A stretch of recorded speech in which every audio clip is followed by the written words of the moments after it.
এরা হলো ওই সন্তান ছোটবেলায় মায়ের কোল খালি কইরা যারা দুনিয়া থেকে বিদায় হয়ে চলে এসেছিল, জন্মগ্রহণ করেছে, বাবাকে বাবা ডাকতে পারে নাই, জন্মগ্রহণ করেছে, মাকে মা ডাকতে পারে নাই। এই ছোট ছোট বাচ্চাগুলো ইব্রাহিম নবীর পাশে বসে বসে কোরআন তেলাওয়াত শুনতেছে, কোরআন তেলাওয়াত করতেছে। এরা হলো ওই সমস্ত মা বাবা হারাও ওই সন্তানগুলো যারা দুনিয়া থেকে অকালে মৃত্যুবরণ করেছে। আমার নবী আপনার নবী বলেছেন, ছোট বাচ্চা যদি মারা যায়, মা বাবা যদি ধৈর্য ধারণ করে থাকতে পারি, এই সন্তানগুলোকে একদিন হাসরের ময়দানে আল্লাহ বলবেন, ও সন্তানেরা তোমরা জান্নাতে যাও। সন্তানেরা বললেন, আল্লাহ তুমি কি মিজান ওজন করবা না?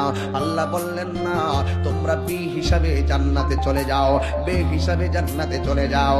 ইন দি মিন টাইমে অযুব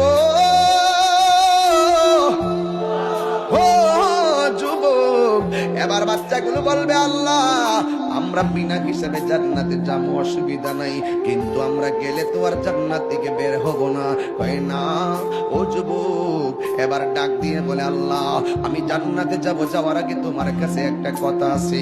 আমি যে জান্নাতে যাব, যেই মা 10 মাস 10 দিন আমারে পেটে ধারণ করেছে, আমি মারে বহুত কষ্ট দিয়ে দুনিয়াতে গেছিলাম, তুমি আমারে পাঠাইছো, আবার তুলফা আহিয়া সুম্মা ইউমিতুকুম, অথবা তুমি আমারে মরণ দিছো, হুম্মা ইউহয়িকুম, অথবা তুমি আমারে জীবন দিছো।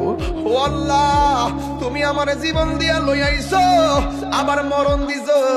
মারে মা ডাকতে পারি নাই, বাবারে বাবা ডাকতে পারি নাই। আল্লাহ আমি জান্নাতের মধ্যে যাবো, ঠিক আছে, যাওয়ার আগে একটা কথা বলি, আমার আম্মা কই, আমার আব্বা কোথায়? ডাক দিয়া বলে, তোর আব্বা, আল্লাহ বলবেন তোর আব্বা কাউকে বলবেন তোর মা দুজকে, আবার কাউরে বলবে তোর বাবা দুজকে। এই সন্তানগুলো আমার আল্লাহর হাসরের ময়দানে ডাক দিয়ে বলবে, ও আমার আল্লাহ, ও আমার আল্লাহ গো, আমি আমার মারে মা ডাকতে পারি নাই, তবে আমার মন চাইতেছে মারে একটা নজরে দেখে জান্নাতে যাওয়ার জন্য। দেখাই বানি গো আল্লাহ, দেখাই বানি। আল্লাহ তো মায়ের সাগর। আল্লাহ ডাক দিয়া বলে, মালিক, ও জাহান্নামের দারওয়ান মালিক, এই বাচ্চাগুলো তার মারে দেখবার চায়, দুজক থেকে বের করে একটু দেখাইয়া দেয়। এই বাচ্চাগুলো তখন দাঁড়াইয়া যাবে জাহান্নামের পাড়ি, দাঁড়াইয়া মারে দেখবার লাগে দাঁড়াবে। এই বাচ্চার মা কি কবর থেকে তোলা, ওই আগুন থেকে তোলা হবে, তোলার পরে দেখবে শরীরের মধ্যে কোনো গোশত নাই, শুধু কঙ্কাল হইয়া আগুনের মধ্যে জ্বলতেছে, কাউ মাও আওয়াজ।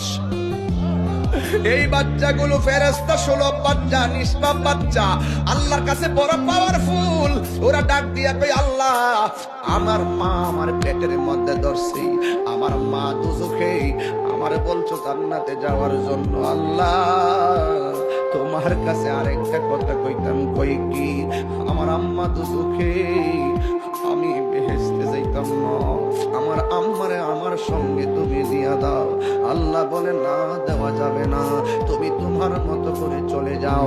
বাচ্চা ডাক দিয়ে কি, আল্লাহ তুমি না দিলে আমি চুরি নিব না, দেওয়ার মতন কোনো ক্ষমতা আমার নাই, তবে একটা কথা, তুমি আমার জান্নাতে বলেছো, বিনা হিসাবে আমি জান্নাতে চলে যাব। ও আল্লাহ, ও আল্লাহ গো, একটা কথা তোমার কাছে, আমার সঙ্গে যদি আমার আম্মারে না দাও, তাইলে তোমার কাছে একটা আরজি করি, আমার আম্মার সঙ্গে আমারে দুজকে দিয়া দাও। আল্লাহর রহমতের দরিয়ায় একটা ঢেউ উঠে যাবে, রহমতের দরিয়ায় একটা ঢেউ উঠে যাবে, রহমতের দরিয়ায় একটা ঢেউ উঠে যাবে। আল্লাহ ডাক দিয়া বলবে, মালিক রে, আমি আল্লাহ তো দয়ার সাগর, আমি আল্লাহ তো বান্দারে মরো মায়া কইরা বানাইছি। আল্লাযী খলাকাকা ফাসাওয়াকা ফাআদালাক ফি আই সূরাতিন মা শাআ রাক্কাবাক। আল্লাহু আকবার। আমি আল্লাহ তো বান্দার চেহারাটা আমি আল্লাহ নিজের হাত দিয়ে বানাইছি, এত মায়া করে বান্দা বানাইলাম আমি আল্লাহ রাব্বুল আলামিন। দেখ দেখ, সব মায়া তো আমি আল্লাহ রাখা দিছি, কিঞ্চিত মায়া দিছিলাম মায়ের প্রতি সন্তান রে, সন্তানের প্রতি মাকে, স্বামীর প্রতি স্ত্রীকে, স্ত্রীর প্রতি স্বামীরে, দুনিয়ার মানুষ মানুষের আমি এক ফোঁটা মায়া দিছিলাম। দেখ দেখ এই মায়ার বান্দা কেমনে আমার বান্দির জন্য সুপারিশ করে। দেখছো তুই আমার এই বান্দা জান্নাতে যাইবে না, তার মায়ের সঙ্গে দুজকে থাকতে চায়, কত ভালোবাসে। এর চাইতে তো আমি আল্লাহ বান্দারে বড় ভালোবাসি। আরো বড় করে কন্যা সুবহানাল্লাহ। এবার ওই মুহূর্তে আমার আল্লাহ ডাক দিয়ে বলবে, এ মা